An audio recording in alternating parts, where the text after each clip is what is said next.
Салымбеков мектебинин жаштары Салам радиосуна экскурсия жасашты. Радиодогу ачык эшик иш-чарасында аталган мектептин жаштары радионун эмгек жамааты Салам медианын бир күндүк жумушу менен таанышты. Жаш лидерлер радионун түптөлүү тарыхынан тартып, өздөрүн кызыктырган бардык суроолорго жоопторду алышты. Ошондой эле айрым жаштарда журналист болуп, диджей болуп иштөөгө кызыгуулар жаралганын билдиришти. Чын айтсам, мен мурда Салам медианын булдагын эле бир Бишкектеги радио студияда ойлоп жүргөм.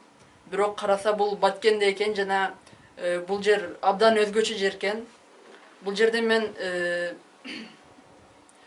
кантип радиодо иштегенди жана радиодогу адамдарга кандай болот экен. Биз дайыма радиону өзүбүздүн үйүбүздөн же дайым бир жерден угуп жүргөнбүз, бирок ошол радионун берки жагында турган адам үчүн кандай болоруну эми түшүнүп атабыз. Бүт баарыбыз, менин оюмча, бир убакта эле ошо диджей болгубуз келип кетти. Ошол радиодогу жана бул жерде биз кантип маалыматты жыйнап, кантип ошол туура сүйлөөнү үйрөндүк.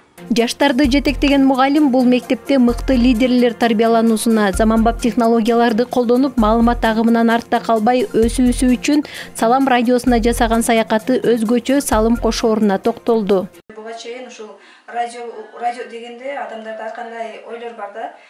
Кээ бирлер угат деп ойлойт, кээ бирлер укпайт. Бирок ушул радионун негизи ичиндеги, баягы окуучубуз айтып кеткендей, ичиндеги кандай көйгөйлөр бар, кайсыл мындай кандай десем, ичинде кайсыл мындай түйшүктөр аркылуу ушул бизге элге чагылдырылып берет.